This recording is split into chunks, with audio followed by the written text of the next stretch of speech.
Derive the general formula of an arithmetic progression. अब arithmetic progression का यहाँ पर बात करें, इसका फार्मूला क्या है यहाँ पर a plus n minus 1 into D, ये है फार्मूला। अब इसको हम डिराइव करेंगे कि ये फार्मूला किस तरह बनता है। ठीक है, अब देखो यहाँ पर कोई भी हम नंबर ले रहे हैं 1 2 3 4 और 5, ऐसे ये नंबर जा रहे हैं।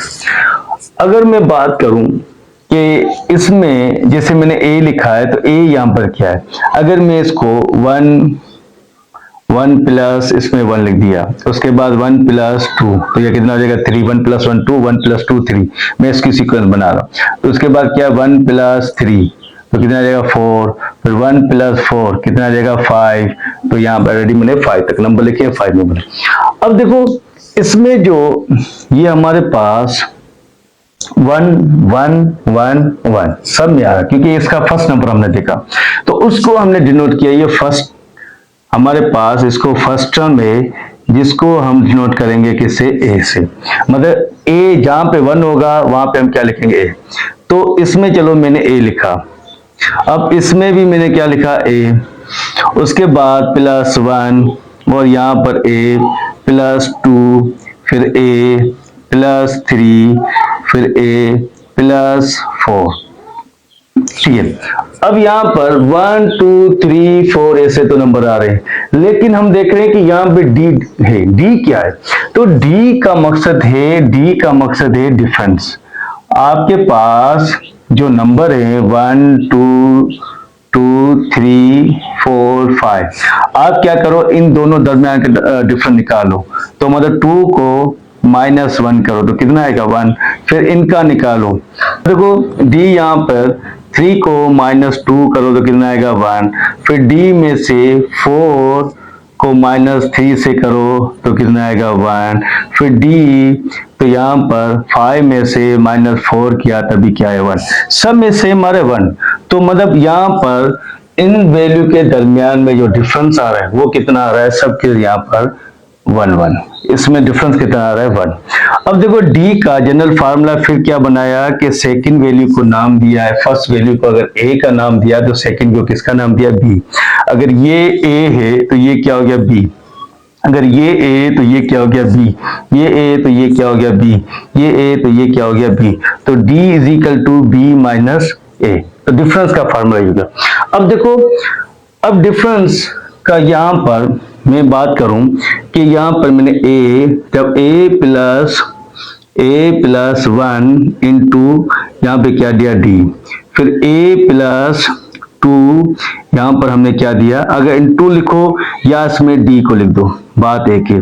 फिर इसमें क्या आ गया डिफरेंस 2d, फिर यहाँ पर क्या लिखा a प्लस 3, यहाँ पे क्या लिखा d, फिर a प्लस 4 यहाँ पे क्या गया डी।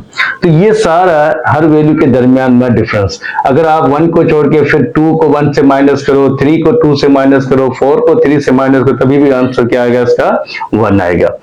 अब ये हमारे पास आ गया।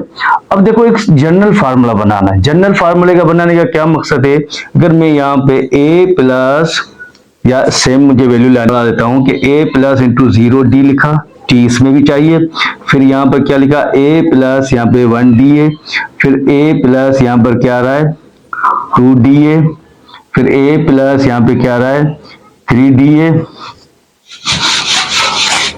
फिर यहाँ पे क्या आ रहा है a प्लस 4d है। ऐसे करते ये वैल्यू जा रही है। अब देखो जब 0 आ रहा है तो इसको मैं a प्लस 1 माइनस 1d लिख सकता हूं। उसके बाद a plus 2 minus 1 into D, जब 2 में से -1 करेंगे सेम आ जाएगा। उसके बाद a plus 3 minus 1 into D, उसके बाद a plus 4 minus 1 into D, फिर a plus 5 minus 1 into D.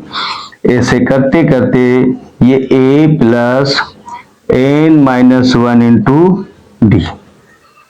देखो इसमें ये 1 1 तो सेम आ रहा है सब में, लेकिन चेंज क्या हो रहा है, 1 2 3 4 5 ऐसे करते करते कहां तक जाएगा, एन तक जाएगा। तो इसलिए इस सीक्वेंस का जो जनरल फार्मूला बना वो यहां पर क्या बना, A plus N minus 1 into D.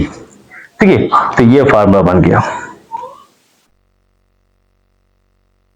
तो डिफरेंस क्या है इसका फार्मूला, बी माइनस ए, ये भी ध्यान में रख लेना। तो आपको डी निकालना है तो आप ये पुट करेंगे, फर्स्ट टर्म ए होती है, एन टर्म आपको दी होगी कि अगर यहाँ पर लास्ट में आपको यहाँ पर 12 तक दिया हो, ये जो 12 या यहाँ पर 15 दिया है, ये जो वैल्यू होती है वो यहाँ पे सब स्क्रिप्ट में वैल्यू लिखी होती है, इसको हम क्या बोलते हैं यहाँ पर एन। सही है।